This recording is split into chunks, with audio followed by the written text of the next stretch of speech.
اسی طرح ہمارے ہاں ایک اور جو بنیادی بڑا معاملہ ہے وہ ہمارے ہاں یہاں پر جو چلتا ہے وہ ہے تیسری ایک بڑی جماعت، وہ ہے جماعت اسلامی، جس کے لیڈر ہیں مولانا سید ابو الاعلی مودودی، اور ان کی تفسیر ہے تفہیم القرآن۔ یاد رکھیے مولانا سید ابو الاعلی مودودی یہ جماعت اسلامی کے بانی مبانی ہیں، لیکن فکری طور پر بدترین گمراہ تھے، تھوڑے بہت نہیں ہیں، بدترین قسم کے گمراہ تھے نظریاتی طور پر عقائد کے اندر۔ اور مولانا مودودی صاحب کی تفسیر تفہیم القرآن یہ تفسیر بالرائے کا بدترین نمونہ ہے۔ اور آپ کو یہ بھی ہم نے عرض کیا تھا کہ تفسیر بالرائے جو ہے عام طور پر اہل علم اس کی دو تفسیر مانے کرتے ہیں، ایک ہوتی ہے تفسیر بالرائے محمود، ایک ہوتی ہے تفسیر بالرائے مذموم، اور یہ تفہیم القرآن تفسیر بالرائے مذموم کی جو ہے وہ عملی تصویر ہے۔ اس کی میں انشاءاللہ آپ کچھ مثالیں بھی دیتا ہوں۔ سید ابو الاعلی مودودی جو تھے ان کے اندر بنیادی طور پر 4 اسقام تھے، 4 خامیاں تھی مودودی صاحب کے اندر۔ مودودی صاحب کی جو فکری غلطیوں میں سب سے بڑی بنیادی غلطی تھی وہ یہ تھی کہ وہ حکومت اور سیاست کو دین کا اصل مقصد سمجھتے تھے، کہ اصل چیز حکومت ہے، اصل چیز سیاست ہے، اور یہ فکر بالکل جو ہے قرآن و سنت کے منافی فکر ہے۔ یاد رکھیے اسلامی تعلیمات اس کا منشا حکومتوں کا حصول نہیں ہے، دین اسلام کا غلبہ ضرور ہے، وہ غلبہ دعوت کے ذریعے ہوگا، لوگوں کی اصلاح کے ذریعے ہوگا، معاشرے میں تبدیلی لوگوں کو بگاڑ کو سدھارنے سے ہوگا، اور اس کے رستے میں جو رکاوٹیں آئیں گی ان کا ازالہ جہاد فی سبیل اللہ سے ہوگا۔ لیکن اسلام کے اندر مقصود اصلی حکومت اور سیاست کا حصول نہیں ہے۔ یہی وجہ ہے کہ مودودی صاحب عقیدے کی آیتیں، وہ آیات جن میں عقائد کا بیان ہے، ان کو بھی تروڑ مروڑ کے، ان کو بھی اپنی عقلی سانچے میں ڈال کر کے اس سے بھی حکومت کشید کرنے پر لگے ہوئے تھے۔ عقیدے کی آیات جو ہیں ان سے بھی کھینچا تانی کر کے ان سے بھی حکومت کشید کرنے پہ لگے ہوئے تھے۔ اسی لیے جماعت اسلامی کی یہ ایک گمراہ فکر ہے، جس کے نتیجے کے اندر آپ کے ملک کے اندر آپ نے ایک لہر دیکھی ہوگی خود کو شملوں کی۔ یہ جو آپ کے ملک کے اندر خود کو شملوں کی لہر تھی، یہ وہی خارجی رافضی فکر ہے جو اخوانی فکر ہے۔ مسلم حکومتیں، مسلم حکمرانوں کے خلاف مسلح تحریکیں کھڑی کرنا، یہ جو ہے اخوانیوں کا بنیادی اختلاف ہے سلفیوں کے ساتھ۔ دو فکر یاد رکھنا، ایک سلفی فکر ہے اور ایک اخوانی فکر ہے۔ چونکہ جو اخوانی ہے نا، یہ آپ نے لفظ سنے ہوں گے، اب میں اس بات کو تو نہیں جانتا کہ آپ کو اس میں کس حد تک آپ کو ادراک ہے یا علم ہے اس معاملے میں، لیکن اکثر ہمارے طلبہ کو اس چیز کا علم نہیں ہوتا۔ لفظ سنے ہوتے ہیں اخوانی، کہ یہ آج کل بہت اصطلاح چلتی ہے، اور عمومی طور پر آپ دیکھیں تو اس نظریات کے اندر جو ہے یہ معاملات اخوانیت کے جو ہوتے ہیں، اس میں قطب شہید تھے مصر کے جو بدترین مکفر تھے، پوری امت کی تکفیر کرتے تھے۔ اس کی باقاعدہ تفسیر ہے سید قطب شہید کی۔ سید قطب شہید کی تفسیر آپ نکال لیں، یہ ظالم انسان اعلانیہ پوری امت کی تکفیر کرتا تھا، بدترین خارجی تھا، یاد رکھنا۔ یہ لوگ اس کو بڑا قائد لیڈر امام مانتے ہیں، بدترین قسم کا خارجی تھا، مکفر تھا، اور باقاعدہ مسلمان معاشروں میں، حکومتوں میں مسلح کارروائیاں جو ہیں یہ اس کا وتیرہ تھا، اور اس کا باقاعدہ اعلانیہ یہ علمبردار تھا، اور مودودی صاحب بھی فکر کے اندر اس کے ہم نوا ہیں۔ البتہ یہ دیکھنا ہے کہ مودودی صاحب قطب سے متاثر تھے یا قطب شہید جو تھا وہ مودودی صاحب سے متاثر تھا، یہ جو ہے ایک پہلو تفصیل طلب ہے، یہ آپ دیکھ لیں۔ لیکن اس گمراہ فکر کے اندر یہ دونوں برابر کے شریک حصے دار تھے،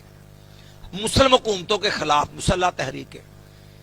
اسلام کا یہ مزاج ہی نہیں ہے۔ کیونکہ اسلام میں حکومت اصل نہیں ہے، غلبہ دین، دعوت دین اصل چیز ہے، اور غلبہ دین بھی دعوت دین کے ذریعے ہے، نہ کہ مسلح کاروائیاں۔ ہاں جو دعوتی رکاوٹیں ہوں اس کے خاتمے کے لیے جہاں جہاد کی ضرورت پیش آئے گی وہاں جہاد جو ہے وہ کیا جائے گا۔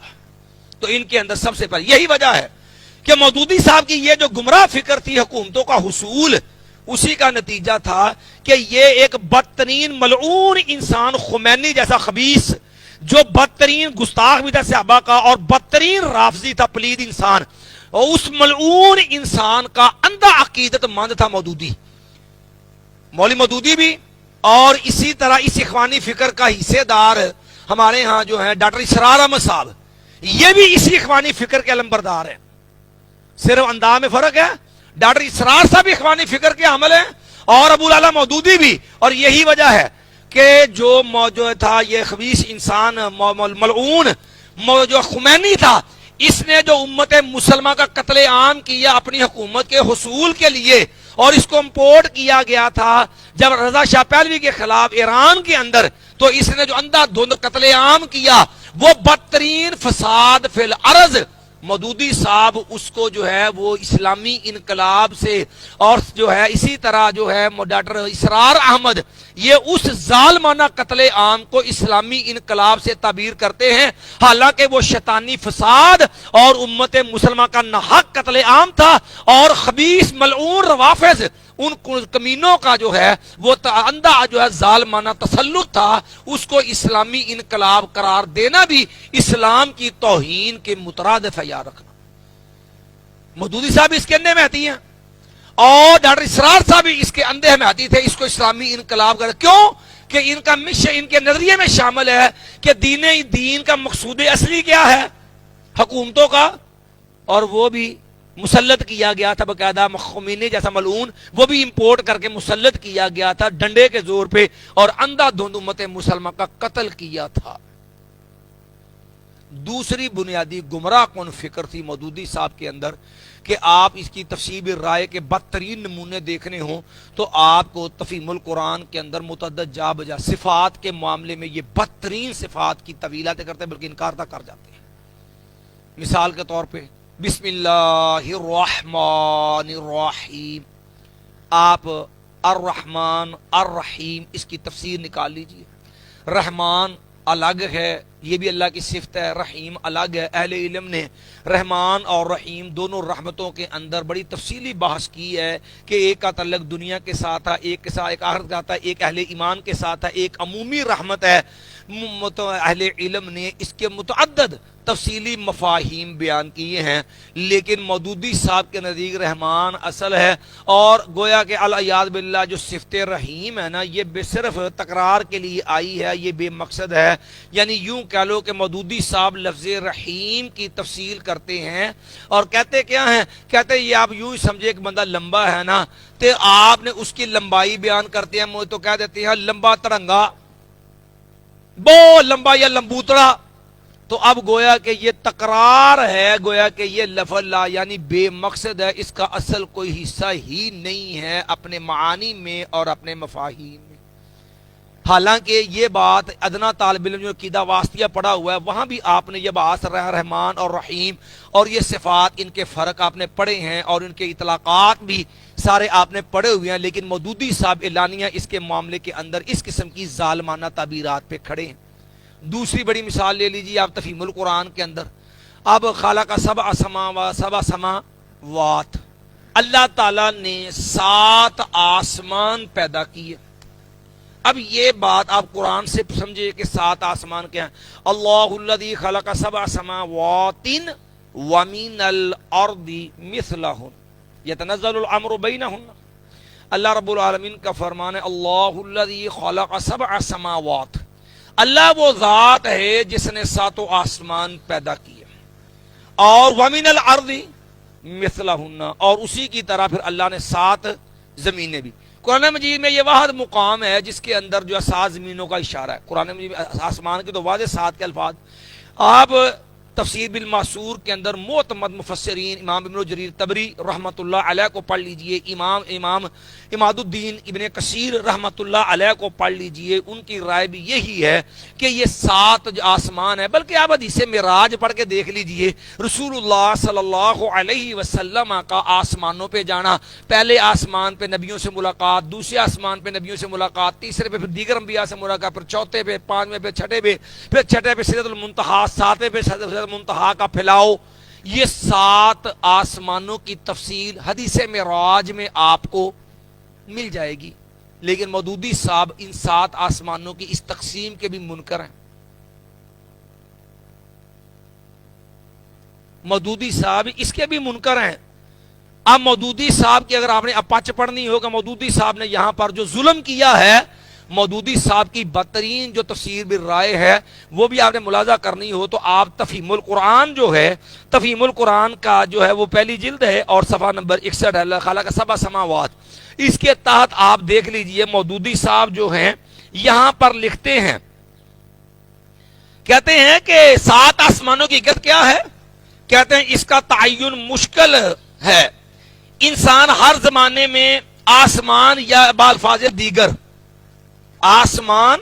یا بالفاظ دیگر ماورائے زمین کے متعلق اپنے مشاہدات یا قیاسات کے مطابق مختلف تصورات قائم کرتے رہے ہیں جو برابر بدلتے رہے ہیں، لہذا ان میں سے کسی تصور کو بنیاد قرار دے کے انفاذ کا مفہوم متعین کرنا صحیح نہیں، پس مجملاً اتنا سمجھ لینا چاہیے کہ اسے اللہ نے 7 محکم طبقوں میں تقسیم کیا ہے۔ ٹھیک ہے جی، 7 محکم طبقوں میں تقسیم کر رکھا ہے، یا یہ زمین کائنات کے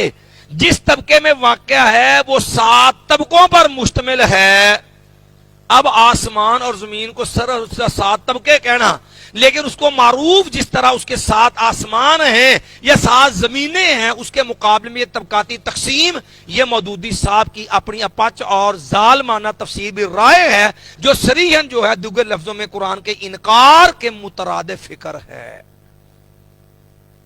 اسی طرح تیسری چیز آپ جا کے دیکھ لیجئے، ایک اور نمونہ، کہ اللہ تعالیٰ کا قرآن مجید نے اہل ایمان عقیدہ دیا الرحمن علی العرش استوى، اللہ عرش پر۔ اب دیکھیے یہ عقیدہ ایک مارکۃ الآراء عقیدہ ہے سلف صالحین کا، معتزلی جہمیہ وغیرہ کے درمیان۔ معتزلی جہمی جتنے بھی ہیں ہمارے دور کے بھی جتنے معتزلی جہمی ہیں نا، یہ جتنے دیوبندی بریلوی ہے، کلو مجمعون اقطعون ابطعون ابصعون، یہ سارے موجودہ دور میں عقائد میں جہمی ہیں، سارے یاد رکھنا، الا من رحم ربی کو شاید مامو، ورنہ یہ سب جہمی ہیں۔ آپ نے ان کی جہمیت دیکھنی ہو تو آپ کو ان کے ویڈیو بیانات آپ چیک کر لیں، پہلے آپ یہ عقیدہ سمجھ لیں، استواء العرش، مودودی صاحب کی گمراہی بھی دیکھ لیں، پھر ہم اس پر تھوڑی سی بات بھی کرتے ہیں انشاءاللہ، تاکہ یہ بھی فرق سمجھ آ جائے۔ قرآن مجید نے یہ عقیدہ دیا ہے کہ اللہ تعالیٰ اپنی مخلوق سے الگ تھلگ 7 آسمانوں سے اوپر عرش معلیٰ پر مستوی ہے، اور اللہ کا عرش اتنا بڑا ہے کہ 7 آسمان بھی اس کے مقابلے سے جیسے کہ ایک میدان میں 7 رنگ پڑے ہوں، اور اللہ کا عرش 7 آسمانوں سے اوپر جنت الفردوس سے اوپر ہے، جیسے رسول اللہ صلی اللہ علیہ وسلم نے فرمایا کہ لوگوں اذا دعوتم اللہ الجنہ فاسألوا اللہ الفردوس، جب تم اللہ تعالیٰ سے جنت مانگو تو اللہ تعالیٰ سے جنت الفردوس کا سوال کرو، فإنہ اعلی الجنۃ وأولی، کیونکہ جنت الفردوس جنتوں میں سے سب سے اعلیٰ جنت ہے،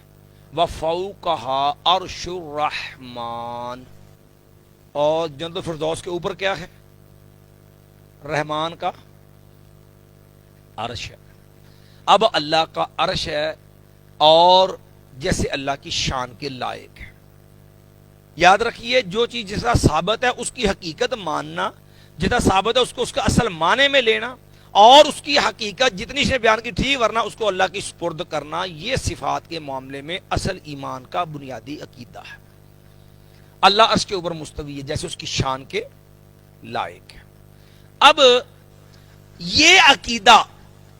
قرآن نے بھی دیا ہے، 6 مقام پر قرآن مجید میں یہ آیت ہے مختلف انداز سے، الرحمن علی العرش استوی۔ اس کے برعکس نبی بلکہ یہی عقیدہ رسول اللہ صلی اللہ علیہ وسلم کو دیا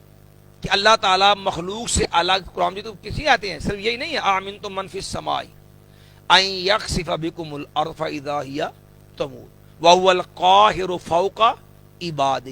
اللہ کے لیے سے جہت فوق، جہت بھی یہ لوگ کہتے ہیں جہت کا انکار کرتے ہیں، اللہ کے لیے جہت علو بلندی والی جہت بھی ثابت ہے، فوق والی جہت بھی ثابت ہے۔ اور یہاں بھی اَأَمِنتُم مَّن فِی السَّمَاءِ، یہاں بھی آپ نے ایک بات ذہن میں رکھنی ہے، یہاں اَأَمِنتُم مَّن فِی السَّمَاءِ، یہاں پر بھی جو لفظ فی ہے نا، یہ اللہ کے معنی میں ہے، یہ نہیں کہ اللہ آسمانوں کے اندر ہے بلکہ آسمانوں کے اوپر ہے۔ اب اگر کوئی یہ کہے کہ بھی فی بمعنی اللہ ہے تو اس کی مثال، اسی کو دلیل یاد رکھیے، عربی زبان میں حرف فی یہ اللہ کے معنی میں مستعمل ہے۔ آپ قرآن مجید میں جو واقعہ جو ہے فرعون کے جو جادوگر آئے تھے جو مسلمان ہو گئے تھے، آپ ان کا پڑھیے، وہاں پر فرعون نے کیا کہا تھا، وَلَا أُصَلِّبَنَّكُمْ فِي جُذُوعِ النَّخْلِ، میں ضرور تمہیں کھجور کے تنوں پر، اب تنے کے اندر پھانسی نہیں دی جاتی، تنے کے اوپر، وہاں بھی فی بمانا اعلیٰ ہے، تو قرآن مجید میں بھی یہ مثالیں موجود ہیں کہ فی بمانا اعلیٰ مستعمل ہے۔ تو یہ فی بمانا اعلیٰ ہے، اللہ آسمانوں کے اوپر ہے، اسی لیے بلکہ یہاں پر آپ قرآن مجید سے ایک اور کہ یہ صرف جو ہے قرآن مجید نے جو ہے امت مسلمہ ہمیں یہ عقیدہ نہیں دیا، انبیاء سابقین کا بھی یہی عقیدہ تھا سارے نبیوں کا، اللہ مخلوق سے الگ تھلگ آسمانوں کے اوپر ہے۔ اب یہ اس بات کی دلیل کیا کہ اللہ آسمانوں کے اوپر، نبیوں کا عقیدہ بھی تھا۔ آپ میں سے اگر کسی نے شرح عقیدہ طحاویہ پڑھی ہوئی ہے تو اس کے اندر امام ابن ابی العز رحمہ اللہ نے یہ بات لکھی ہے۔ امام ابن ابی العز فرماتے ہیں کہ دیکھو فرعون نے کیا کہا تھا کہ یا حامان ابن لی صرحا لعلی ابلغ الاسباب، اسباب السماوات، کہ کہا تھا اے حامان میرے لیے کوئی اونچا کوئی چیز تیار کرو، منزل جس میں میں چڑھوں، آسمان کے اسباب اختیار کروں، لعلی اطلع الی الہ موسیٰ، میں دیکھوں تو صحیح موسیٰ علیہ السلام کا الہ کدھر ہے، انی لأظنہ کاذبا، میں تو یہی سمجھتا ہوں کہ الیاذ باللہ کہ موسیٰ علیہ السلام کیا ہیں، جھوٹے ہیں۔ تو اب جو ہے امام ابن ابی العز رحمہ اللہ نے یہاں پر بڑی شاندار بات ایک لکھی ہے، فرمانے لگے اب دیکھو اگر موسیٰ علیہ السلام کی یہ دعوت میں ان کے عقیدے نظریے میں یہ شامل نہیں تھا کہ اللہ آسمانوں کے اوپر ہے، تو پھر فرعون کو یہ بات کہنے کی ضرورت کیا تھی، یا حامان ابن لی صرحا لعلی ابلغ الاسباب۔ موسیٰ علیہ السلام کا بھی یہ عقیدہ تھا، اور جو جملہ انہوں نے اس کے بعد لکھا ہے وہ اس سے بھی بڑا زبردست ہے۔ فرمانے لگے کہ جو اللہ تعالیٰ کے عرش پر ہونے کا قائل ہے وہ موسوی ہے، جو اللہ تعالیٰ کے عرش پر ہونے کا قائل ہے وہ کیا ہے، موسوی، اور جو اللہ تعالیٰ کے عرش پر ہونے کا منکر ہے وہ فرعونی ہے۔ وہ کیا ہے، جو اللہ تعالیٰ کے عرش پر ہونے کا منکر ہے وہ کون ہے، وہ فرعونی ہے۔ یہ امام ابن ابی العز الحنفی رحمہ اللہ نے شرح عقیدہ طحاوی میں یہ بات لکھی ہوئی ہے، اور یہ آپ جب دیکھیں بڑے فرعونی نظر آئیں گے اس نظریے میں آپ کو۔ نبی علیہ السلام کی بھی یہ دعوت ہے، دیکھو نا نبی علیہ السلام کا معروف واقعہ ہے، اور عورت کا صحابی آیا کہ لونڈی کو اس نے تھپڑ دے مارا، بعد میں اس کو احساس ہوا کہ مجھ سے غلطی ہو گئی، اس نے چاہا وہ کفارہ دے تو اس نے آزاد کرنا چاہا، تو نبی علیہ السلام نے فرمایا اس لونڈی کو میرے پاس لے آ۔ صحیح مسلم وغیرہ مسلم احمد مختلف کتابوں میں یہ حدیث موجود ہے۔ نبی علیہ السلام نے اس سے پوچھا اللہ کی بندی عین اللہ، اللہ کہاں ہے، قالت فی السماء، اللہ آسمانوں پر۔ آپ نے 2 سوال کیا، من آنا، میں کون ہوں، تو اس نے کہا انت رسول اللہ، آپ کون ہیں، اللہ کے رسول ہیں۔ اور نبی علیہ السلام نے کیا کہا، آپ نے اس صحابی سے کہا اعتقها فانها مؤمنہ، اس کو آزاد کر دو، یہ کون ہے، جو اللہ کے بارے میں جہت علو کا عقیدہ رکھتی ہے کہ اللہ صاحب مخلوق سے الگ آسمانوں سے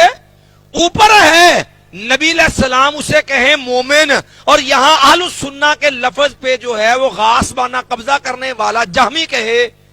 کہ اللہ تعالیٰ کے لیے جہت ثابت کرنا جو ہے یہ جائز نہیں ہے۔ امہات المومنین کا عقیدہ بھی یہی تھا۔ سیدہ زینب رضی اللہ تعالی عنہا جن کا تذکرہ قرآن میں ہے کہ زید بن رضی اللہ عنہ کو طلاق دے دی تو فزوجناکہا لکی لا یکون حرجا علی المؤمنین فی ازواج ادعیائہم۔ اب یہاں پر ہے فزوجناکہا، ہم نے زینب سے آپ کی شادی کر دی رضی اللہ۔ ماں زینب نا صحیح بخاری میں ہے، وہ کہا کرتی تھی کہ دیکھو